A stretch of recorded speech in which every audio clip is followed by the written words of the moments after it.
Elijah Cross was the kind of man you'd walk past on the street without a second thought. Just another middle-aged man with a quiet life, working with kids at the local community center. But what no one knew, what no one could have guessed, was that he had once trained America's most elite soldiers. And then, in a single night, everything changed. It was a routine traffic stop.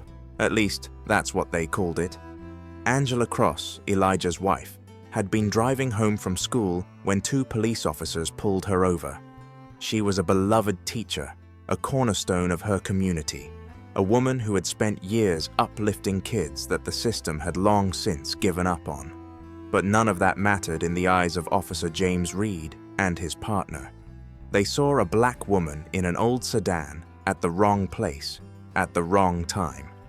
The situation escalated fast. An argument, accusations, a command to step out of the vehicle. Angela, knowing her rights, asked why. And then, a gunshot. A single, deafening gunshot. Angela Cross crumpled to the pavement, blood spreading across her dress. Before we delve deeper into this shocking story, leave a comment telling us where you're watching from today. And if you love tales of resilience and courage, don't forget to hit that subscribe button for more inspiring narratives. Reed's hands were shaking. His partner stared, frozen. Then came the cover-up. She reached for something, Reed claimed. A planted weapon, a fabricated story. Just another tragic misunderstanding. What they didn't realize? They had just declared war on a ghost from America's deadliest battlefields. Elijah Cross had spent years suppressing his instincts, suppressing the part of him that had once been trained to dismantle entire criminal networks. But the moment he saw his wife's lifeless body on the news, labeled as a violent suspect in a justified shooting, something inside him snapped. He didn't cry, he didn't shout, he simply planned. Sheriff Bill Dalton ran Oak Ridge with an iron grip. Under his leadership, the police force operated more like a private militia, answering to wealthy businessman Martin Alderman rather than the law. Drugs, money laundering, intimidation. Dalton ensured that corruption thrived while maintaining the illusion of order. And now, they had killed the wrong woman. Elijah started where he always did. Reconnaissance. He mapped out the players, their routines, their weaknesses. He watched, he listened, he waited. Because soon, they would learn. He was not a grieving husband. He was a man with nothing left to lose. Revenge is messy. Elijah knew that. If he struck without planning, he'd be dead before the week was out. So, he prepared. He didn't go in guns blazing. He didn't make threats. He simply made their lives crumble from the inside. First, he intercepted drug shipments moving through the town. Silent, precise takedowns. No bodies, just product, gone. Next, he leaked financial records showing Alderman's illegal operations. Anonymous tips, sudden investigations, freezing of assets. Then, he took away their manpower. Officers who had been loyal to Dalton for years started getting visits from someone. A masked figure who whispered in the dark, who reminded them of things they had done, who made them disappear overnight. The sheriff's empire, crumbling. And Elijah? He was just getting started. Sheriff Dalton was furious. Alderman even more so. They knew someone was working against them, but they couldn't figure out who. Until Officer Reed, the man who had pulled the trigger on Angela, started receiving messages. Photos of him at his home.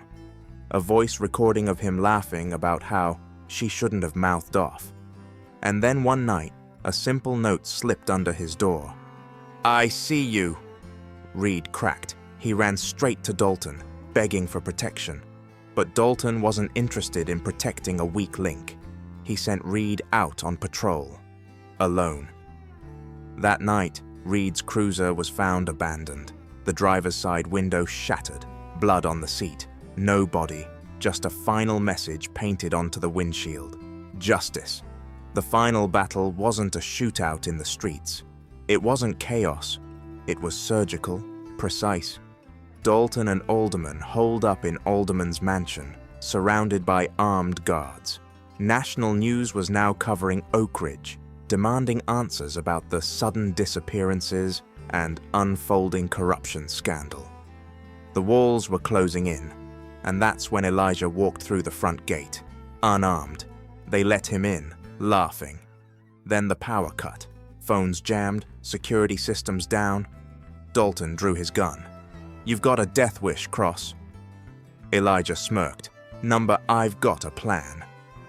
One by one, Dalton's men started collapsing. Not from bullets, from something much worse. The coffee they had been drinking all night, spiked with a military-grade tranquilizer. Dalton's hands started shaking. Alderman backed away. And Elijah? He took his time. No more lies, no more cover-ups. The cameras were rolling now, broadcasting everything to the world. And for the first time in his life, Sheriff Dalton understood what true fear felt like. By sunrise, it was over. Dalton and Alderman were arrested. Their men flipped. The corruption unraveled publicly, with confessions, documents, and damning evidence flooding national news. Elijah had no more enemies. And yet, he stood over Angela's grave, knowing the real battle, the one inside him, was just beginning. Oak Ridge changed. The corrupt were gone. The innocent were protected. The community center thrived. But Elijah, he remained a shadow, watching from afar. Because justice wasn't just about one town, and some battles never truly end. Justice isn't always clean, but sometimes the only way to stop a monster is to become one. If this story resonated with you, check out our next video, because the truth is always more terrifying than fiction.